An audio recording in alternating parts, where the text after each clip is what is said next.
दोस्तों नमस्कार। जिन दिनों राहुल द्रविड़ भारतीय क्रिकेट टीम के कोच हुआ करते थे तो उनको एक ऐसे व्यक्ति की तलाश थी जो उनकी गैर मौजूदगी में कोचिंग की जिम्मेदारी संभाल सके, और उस काम को बखूबी अंजाम दिया था वीवीएस लक्ष्मण ने। वीवीएस लक्ष्मण जो एनसीए के चीफ थे, और जब राहुल द्रविड़ उपलब्ध नहीं हो पाते थे तो वो इस काम को बखूबी अंजाम दिया करते थे।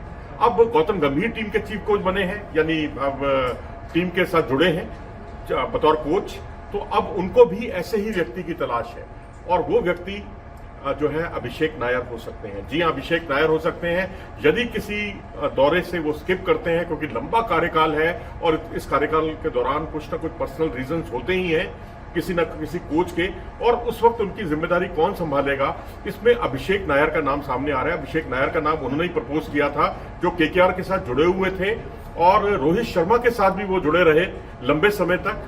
तो एक अच्छी बाउंडिंग है उनकी रोहित शर्मा, क्योंकि टीम के कप्तान होंगे, और अभिषेक नायर जो है मुंबई में रोहित शर्मा के साथ भी जुड़े रहे और गौतम गंभीर के साथ भी जुड़े रहे केकेआर में।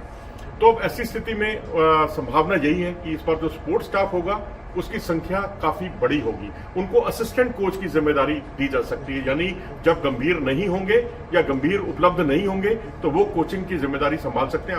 आपको याद होगा राहुल द्रविड़ जब किसी दौरे पर नहीं जा पाते थे तो वीवीएस लक्ष्मण उस जिम्मेदारी को संभाला करते थे। एक तो ये बड़ा बदलाव हुआ है, और दूसरा बड़ा बदलाव ये है कि जो अभी तक नाम सुजेस्ट किए थे गौतम गंभीर ने, उस पर बीसीसीआई की जो है रजामंदी नहीं हुई है। इससे ये जाहिर होता है, किसी ने शायद ठीक ही कहा है कि टीम इंडिया का जो कोच का काम है वो बिल्कुल कांटों के सेज जैसा होता है, इतना आसान नहीं होता।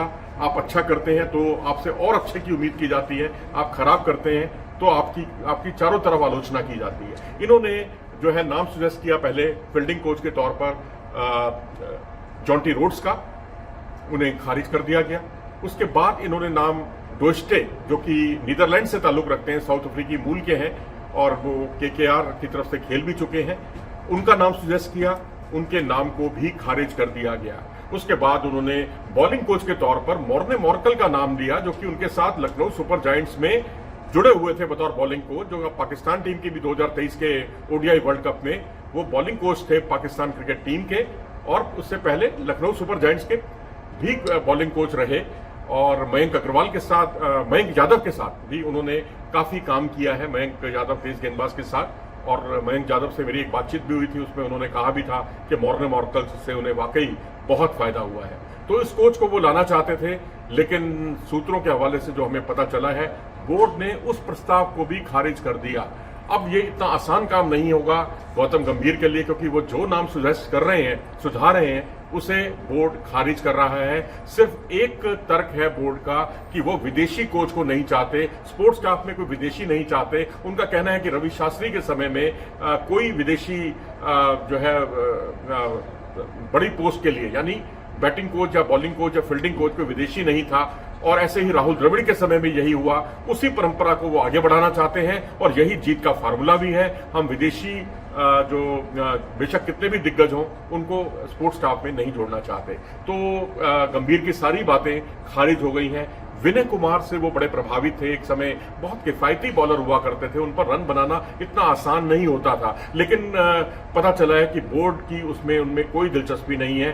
बीसीसीआई ने 2 नाम सुजेस्ट किए हैं, कि उसमें एक जहीर खान का नाम है और एक एल बालाजी यानी लक्ष्मीपति बालाजी का नाम है। और ये 2 नाम जो है, अब देखना है गंभीर को कितने रास आते हैं, क्योंकि गंभीर की रिकमेंडेशन अपनी जगह है, बीसीसीआई किसको चाहता है वो अपनी जगह है। दोनों के बीच में तालमेल बनाना अहम है, और अब ये क्या तालमेल बन पाएगा अगले कुछ दिनों में तय हो जाएगा। लेकिन अगर अगले कुछ दिनों में कोई एक राय नहीं बनती, क्योंकि गौतम गंभीर एक डमी कैंडिडेट बिल्कुल नहीं बनना चाहेंगे, वो चाहेंगे अपनी पसंद का कोच बनाना।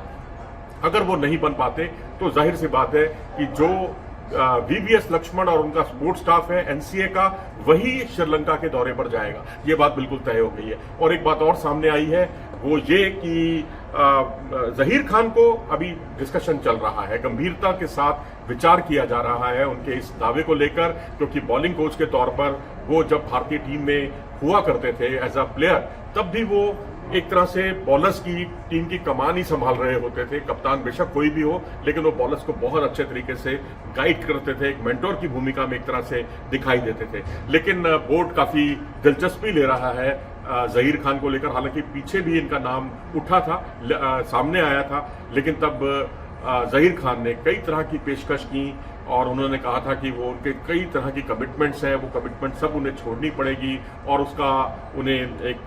उसकी भरपाई वो चाहते हैं। तो क्या अब बोर्ड ये सारी उनकी जो भरपाई है, व्यस्तताएं तो उनकी अब भी ज्यादा है, लेकिन क्या उनकी वो सब भरपाई करने में वो कामयाब रहेगा, करने का इच्छुक है बोर्ड? क्योंकि बोर्ड की तरफ से ये नाम सामने आया है। तो ये बॉलिंग कोच और बैटिंग कोच में अब मामला उलझा हुआ है। अगर अभिषेक नायर को असिस्टेंट कोच बना दिया जाता है तो उस स्थिति में बैटिंग कोच कौन होगा? क्योंकि लखनऊ सुपर जायंट्स में जो है श्रीधरन श्रीराम जो है बैटिंग कोच हुआ करते थे, क्या उनको ये जिम्मेदारी सौंपी जाएगी? ये एक मंथन का विषय है और ये बहुत जल्दी इस बारे में हल होता हुआ दिखाई नहीं दे रहा, क्योंकि लिमिटेशंस बहुत ज्यादा हैं और गौतम गंभीर जो है देश विदेश के चक्कर में पड़ना नहीं चाहते।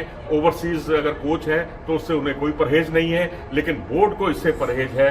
ये एक वैचारिक मतभेद दोनों के बीच में अभी से उभर कर सामने आ रहा है। अपनी राय दें इस बारे में कि क्या होना चाहिए, आदर्श स्थिति क्या होनी चाहिए, क्योंकि टी दिलीप जो है वो उन पर पूरी भारतीय टीम जो है वो उनकी वाहवाही कर रही है, क्योंकि जो T20 वर्ल्ड कप में फील्डिंग भारतीय टीम ने की है उसका बहुत बड़ा श्रेय टी दिलीप को जाता है और टी दिलीप को फिर से आवेदन कराया जाएगा और बहुत संभव है कि फील्डिंग कोच भारत के टी दिलीप ही बनेंगे अगले फील्डिंग कोच गौतम गंभीर के साथ। अपनी राय दें इस बारे में कमेंट सेक्शन में जाकर। नमस्कार।